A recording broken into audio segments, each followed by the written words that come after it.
This is the Not So Korean podcast. I am Jason Verney. As you probably know, we started this podcast back in 2021 and used to record this live in UK's Koreatown itself. That's an area in and around New Malden. Yes, that's the largest Koreatown and Korean community in Europe. These days, we bring you such episodes and therefore information and interviews from various places in the world, including Korea itself.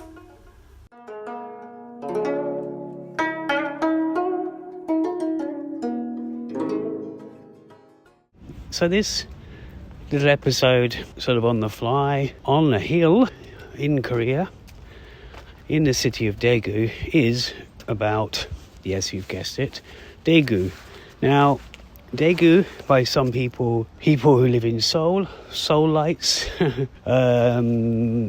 maybe it gets left off the map. That said, a few friends of mine come from Daegu, even though they might live in Seoul, or maybe their family is from Daegu. And I first went to Daegu, perhaps, I think it was 2013. The reason I say that is because 2012 was my first trip to Korea. Yes, I know, I remember it. I'm pretty sure it wasn't that. It was a bit of a sort of fast sort of whirlwind couple of weeks. The first time I went to Korea in 2012, but in 2013 I made 2 visits to Korea, and that's when I would say I would explore more. I think that's when I went to Gyeongju and Daegu. I will say Busan as well, but Busan I did go to in 2012. So 2013 was not only my second time visiting Seoul, of course, because that's where people tend to arrive, but it was also my second time going to Busan, but also it was my second time going to the Busan International Film Festival. But Daegu, it was, I suppose it was a fleeting visit, 2 or 3 nights.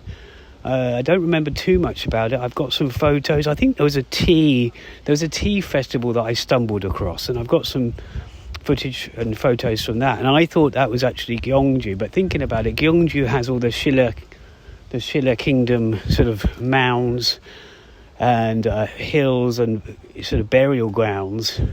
And Daegu, I don't remember much. I do fondly remember the station. I don't know if it was the bus station or the train station. And again, was it Daegu station? If it was the train station, was it Dongdaegu? Now, I can't remember how new Dongdaegu station is. So essentially, if you get the KTX from Seoul, which is usually Seoul Station as opposed to Yongsan or somewhere, I believe, you will then, if you take the KTX as opposed to maybe the ITX or the other slower trains, you will arrive in Dongdaegu, and it's, I suppose, therefore it's a KTX, essentially a KTX station. So on this second trip, that is what I did. This we are now we are sort of the autumn of 2025, and so it's about 12 years since my last visit to Daegu, so I don't remember much. It's a bit like when I returned to Chiang Mai about 3 years ago, and I hadn't visited there for 17 years, or 15 years or something, but, there was memories, but not a lot of memories of that fleeting visit, whereas now, immersing myself in Chiang Mai, I've got more memories already. So Daegu this time, why did it happen? And nothing wrong with Daegu. I'm just saying that it's just somewhere I left off the map. And I've got a good friend here and who occasionally, begs me to come here. But she's also a friend one of those friends who sort of does her best to come and visit me when I come to Korea. So if I'm going to Busan, she gets on the train and comes to spend a day or a couple of days in the same city while I'm there, and in Seoul. And she's also been at one of my screenings when I had my film Reparation, my 30-minute drama. I think it was 2022, and I after doing a screening in Jochiwon and Sejongsi, so down south quite a little bit, she met me in Seoul. and we had a couple of friends screenings. So I played a small venue, but 2 different nights of the same film, because I wanted to say I was showing it in Seoul to my friends there, and she helped me sort of set that up, and she was just there as kind of moral support, and she's a good friend, as I've got lots of good friends in Korea. Now I'm just walking down a little strip here, sort of pathway, and I thought I was going uphill to a temple area, but I'm kind of going down again now. But I'll find out in a second exactly where I am. I just saw the name, but just need to read it again. Why am I here? Well, basically, there's someone I know from, my gosh, probably 13 years ago or 12 years ago or something. Again, that significant length of time away and before is, similar to when I came to Daegu the first time. But I used to go to a lot of art exhibitions in London, and some of those were small galleries, some of them were large and more sort of famous, and the Korean Cultural Centre as well. And there was a collective of people and artists that I met, and I would I would sort of support them and go and see them and their work whenever I could. So not just the once, I probably would see them again. I always tried to do that once. I mean, that time was a big learning curve for me, because I was learning about Korean artists, the style. I wasn't massive art, critic, or I hadn't studied art or anything, but Korean art was fascinating to me, because obviously it was the fact that there were so many Korean and are so many Koreans in London. That was a eye-opening thing in itself. The movie is what first did it for me with Korean culture, and then came whatever was going on in London, and with that there was and there still is some, a few art galleries, I suppose, that are curated by Koreans, have Korean artists, and some of them even have, I think, sort of international artists curated by Korean places. But anyway, one person I met, she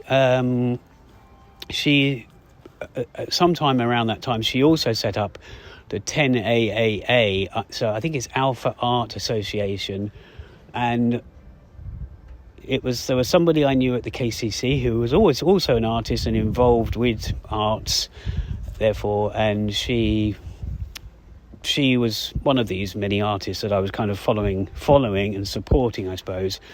By the way, I know where I am. It's called Duryu Park, and I think that is because the Duryu temple is on the way further up. I just stopped to look at this big sign.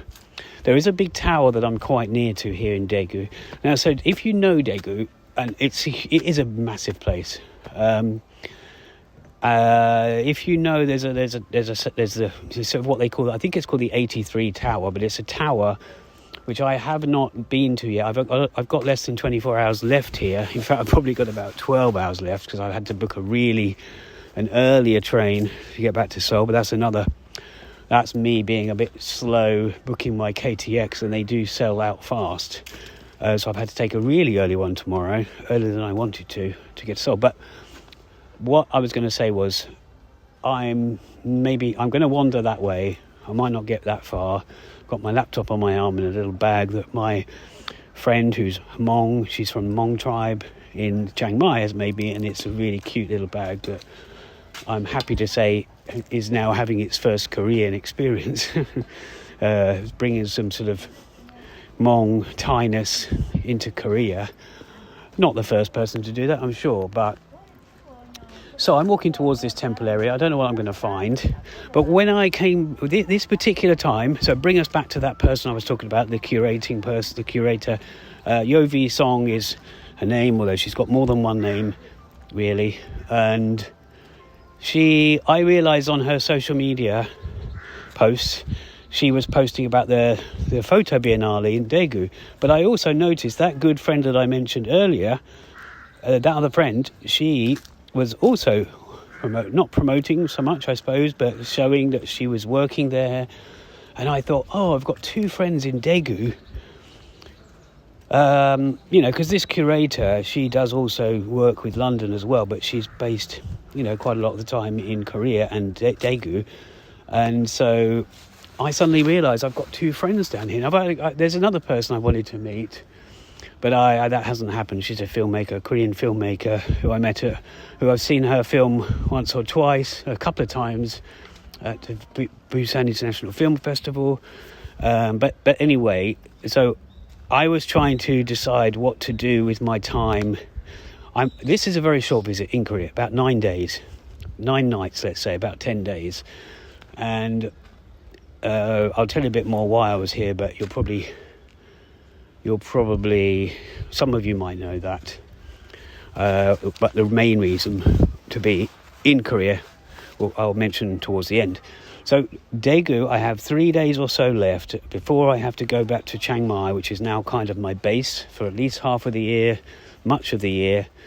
And,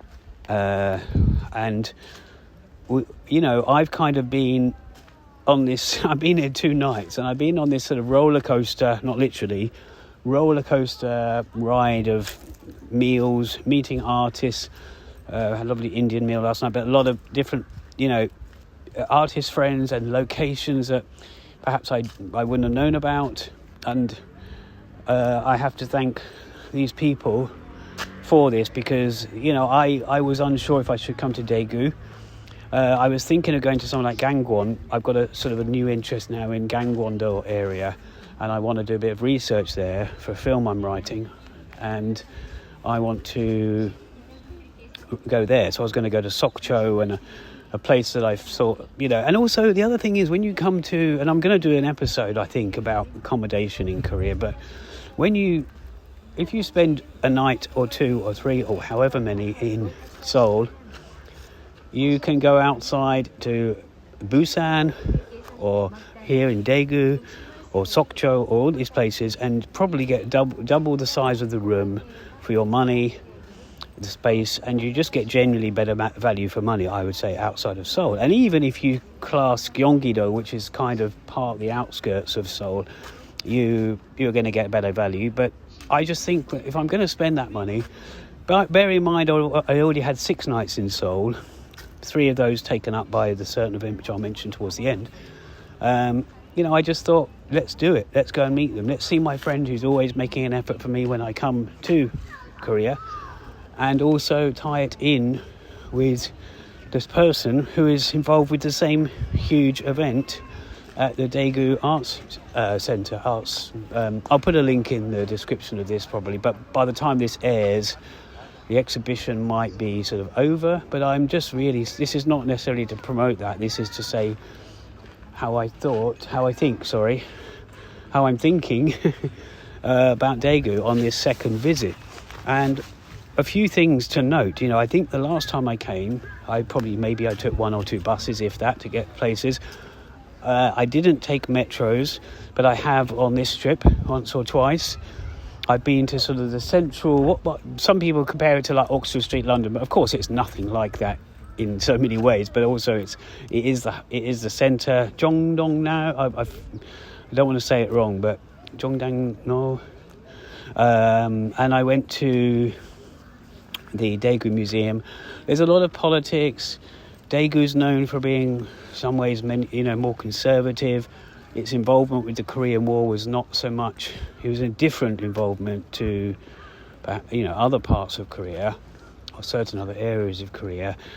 It was involved, but maybe in a different way. And its political leanings, let's just say stereotypically or largely, are not a very. Yeah, there's conservative, and there's certain things that. People, you might go to a museum, it might tell you certain facts, it might not tell you everything, like it might not tell you what happened in Gwangju, like it might not tell you the issues that are happening at the same time with the leader at the time, sort of the president, and those in charge in Korea. So, you might get contrasting information, or just information that's not quite the same as recorded in museums in, for example, Seoul. So that I went to a little museum. I went to a museum about Daegu's. I think was it recent history, but it was the historical museum and I went down a sort of famous, it's like a shoe street where you get shoes fixed, but I think where it's known for buying shoes. It reminded me a bit like in Sumyeon in Busan and other places where you have like a book street. But I was also looking for the old castle remains of Daegu, which I saw on this tourist map.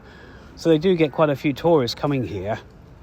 I was given a whole load of maps. I didn't have enough time to do much because, as I say, I've been having a few meals with artists, exchanging thoughts about the world and also about art and food and everything, and Daegu itself, and London and things that we've got in common maybe.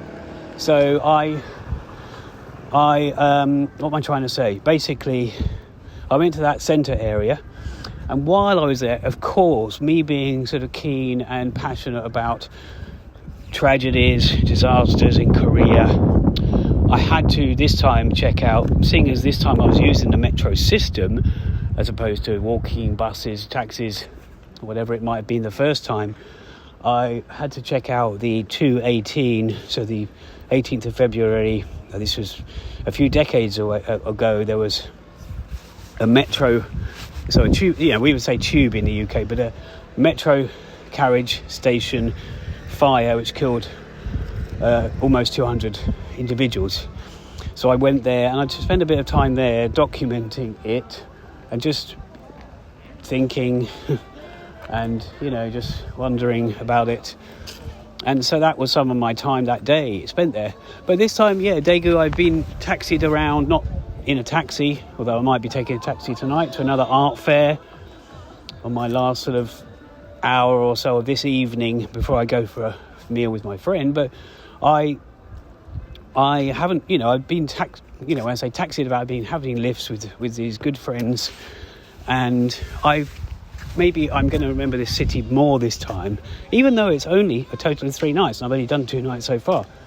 But using the metro system can help navigate in any city, and I just mean you just know the whereabouts. You just have to look at the line to go, oh, that's over there, that's over there. Whereas when you get buses, yes, you can follow the map, the numbers, but not necessarily put it in sort of you can't sort of contextualize where you are in a city. But when you see it on the map, you go, oh yeah, I need to go back on that line to go back there. So that was, that's something this time around that's different. And I'm staying, as I say, in the art centre. There's a hotel, and I'm going to speak more about accommodation in another episode because, so this is my 12th trip to Korea. I've got 13 years of experience of coming to Korea, but also staying at hotels, motels, goshwons, temple stays, hanok stays, and I'd like to discuss it because on this trip, although it's a short sort of 9-night trip in total, I've touched on various bits and also little things that I've noticed that are good and bad about accommodations in Korea. So right now I can see this cable car that's going from the big tower, whatever it's called, 83 tower perhaps, but it's I'm not sure if I'm going to go on that. I'm just seeing the tower from here, and I'm going to keep walking to see where this temple is.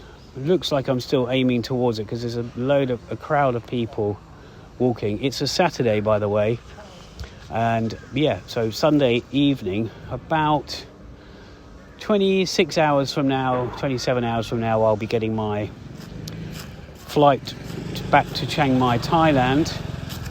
But in about 12 hours, I would probably say I'll be getting up. Well, no, about 14 hours. Be getting up for an early train.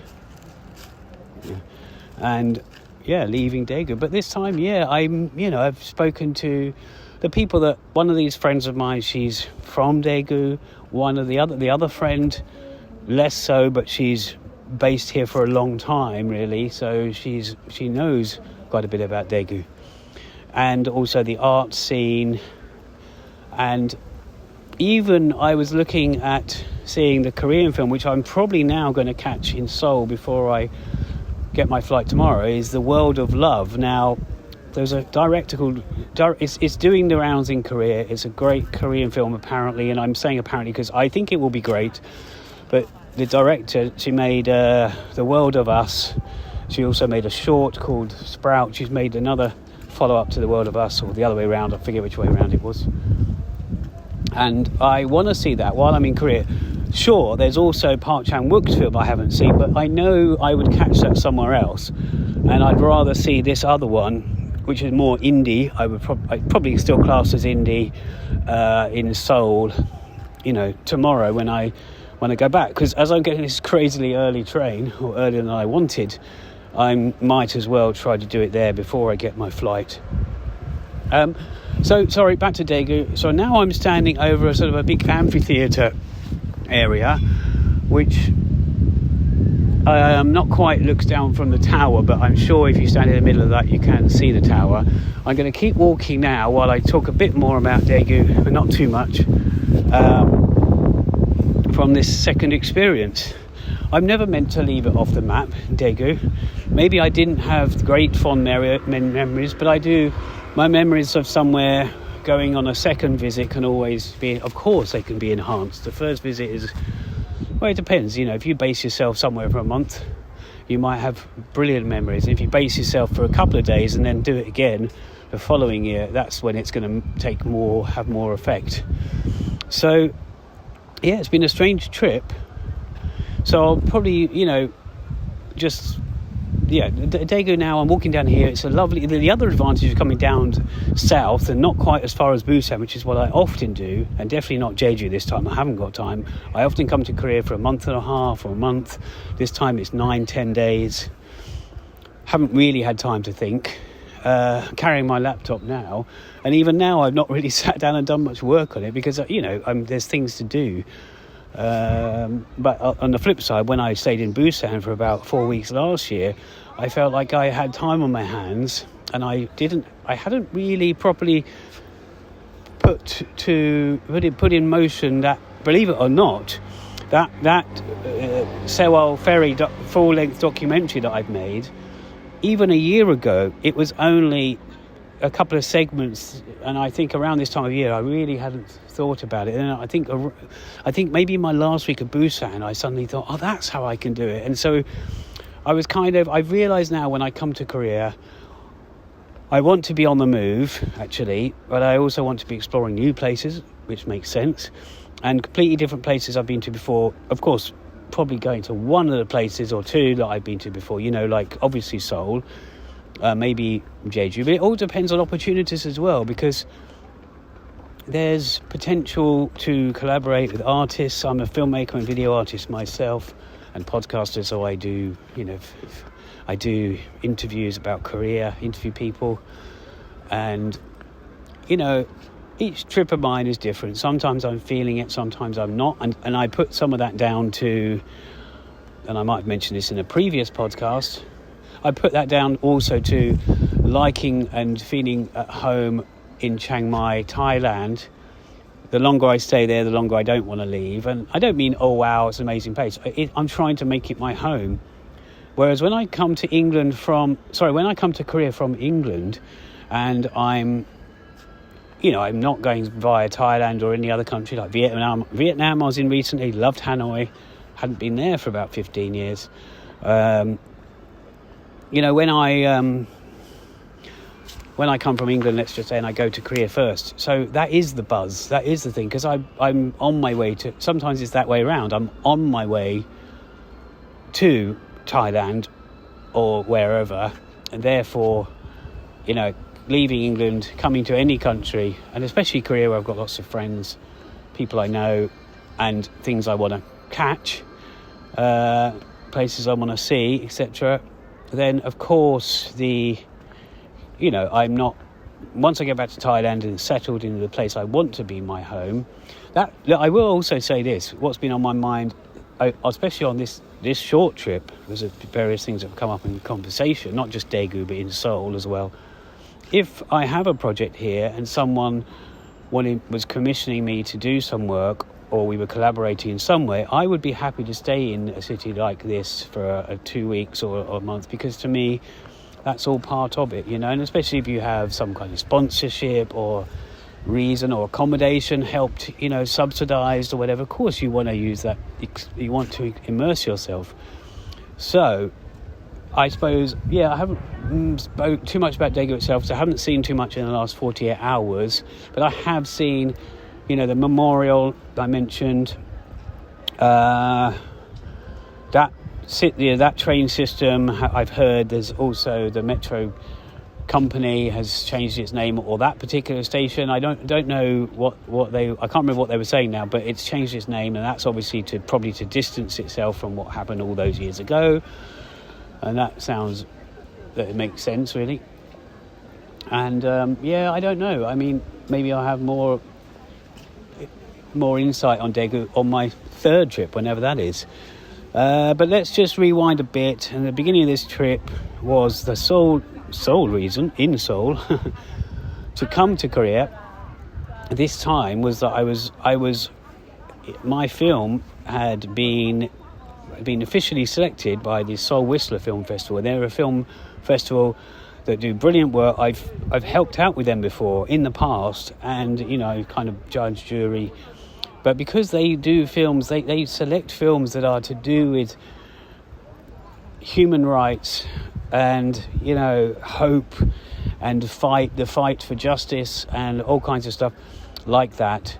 Then I'm happy. I wasn't even certain they would select the film, but they did. My Sewol Ferry, which is SCWOL, Sewol, but I've also used the words to create Sealed Eternally with Our Love, because it's a tribute as an activist for the last, so rounding up things in the last 10 years, 10 trips in 10 parts, and that's how I'm kind of selling the film, if you like. If someone said to sum it up, it's a film that I say to people to not expect all the information that you might want to learn about the tragedy, because some people know about it, a lot of people do, especially every Korean knows about it, really.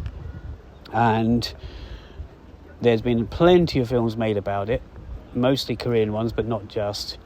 And this was not the reason for me making it. If that was the case, I would have started documenting it as a real filmmaker, like as an activist 11 years ago when I started. But instead, it was a recent thing following the footage I'd captured in Mokpo, which is where the ferry is, which has been there since 2017, so about 3 years after it happened. And I was straight down there in 2017. I had that footage, made some video art, sort of montage or documontage, I called it, and I didn't know what to do with it. And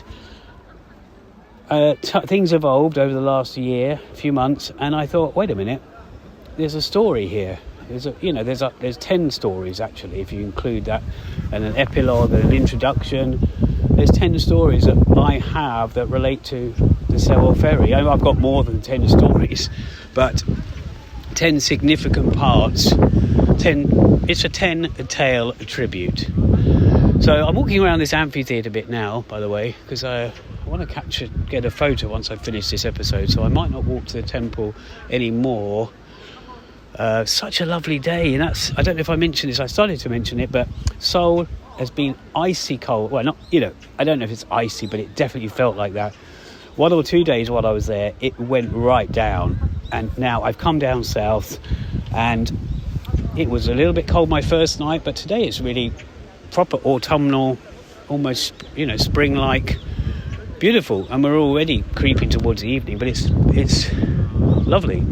And I think of course that's a benefit to if you're going to spend 3 days somewhere, go somewhere a little bit, get better value for money. You've got I had a reason. I've got these friends here, artists of photo biennale related people and friends, and reunions really.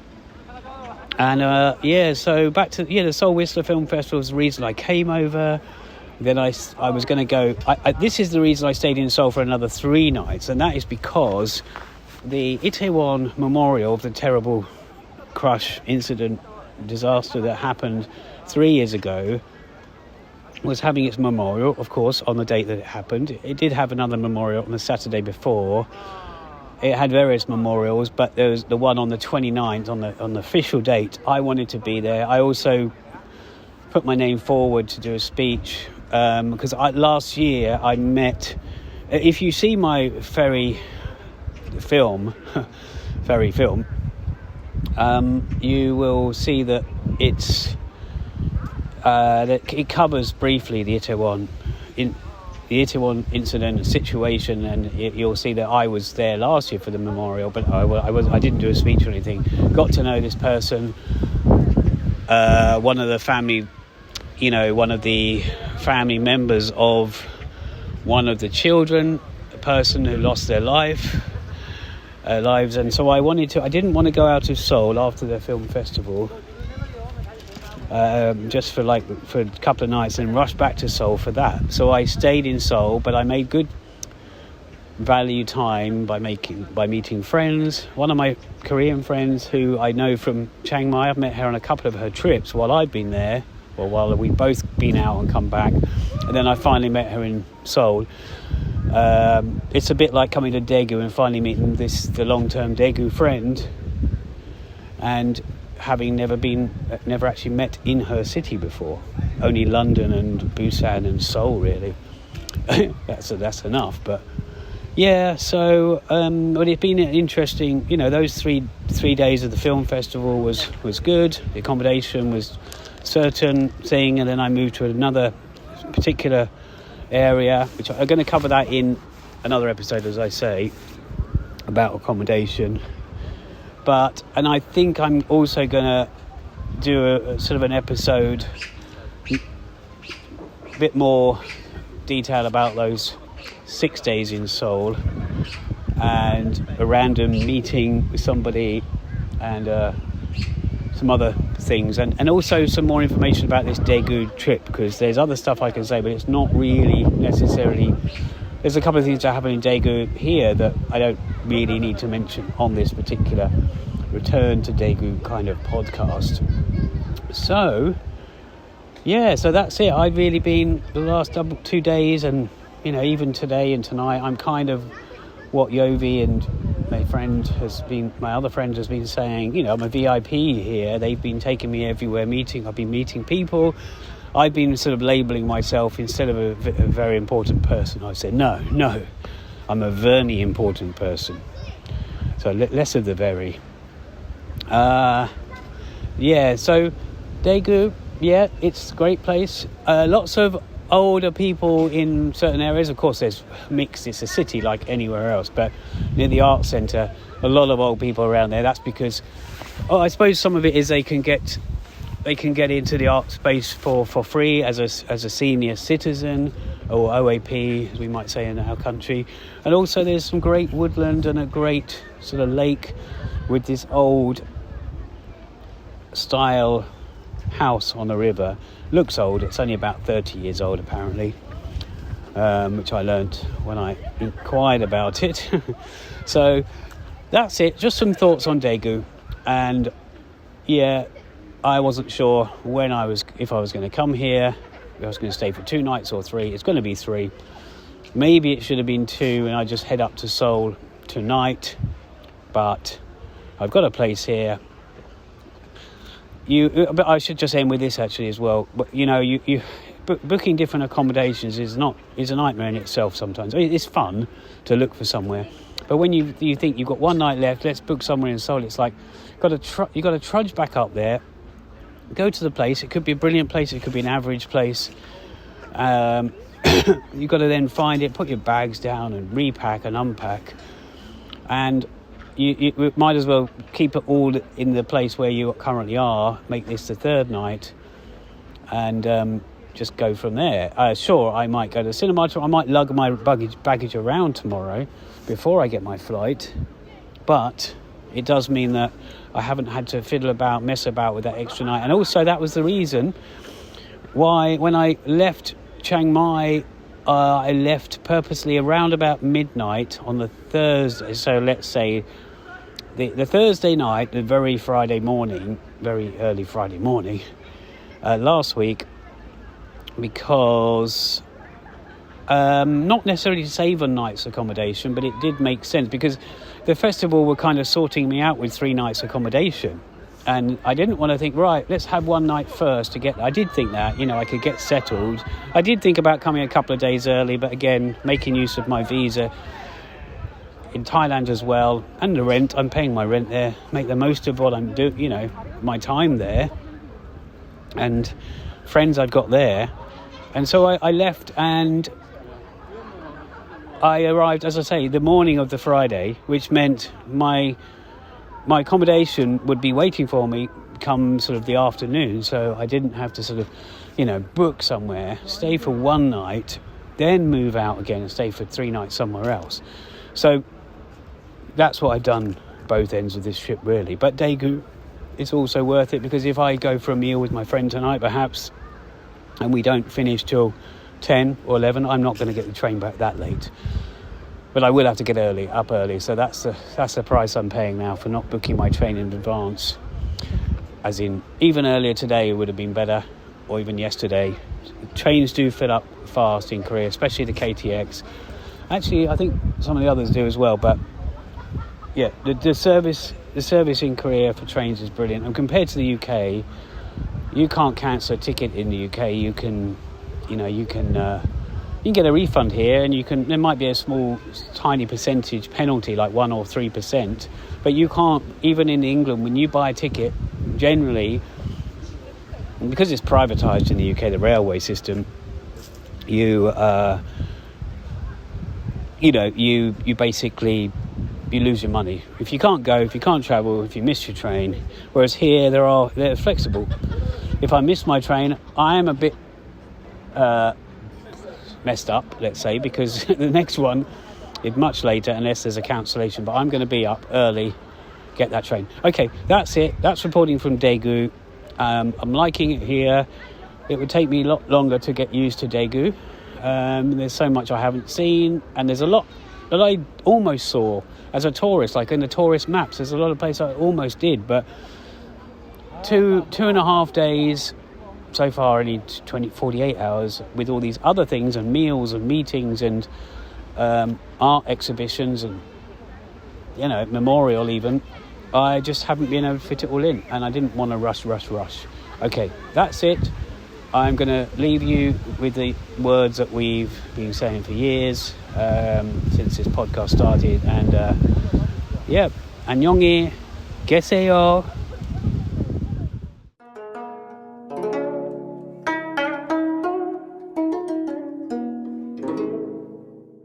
Well, we hope you enjoyed that episode. So that's all from us. 안녕히 계세요.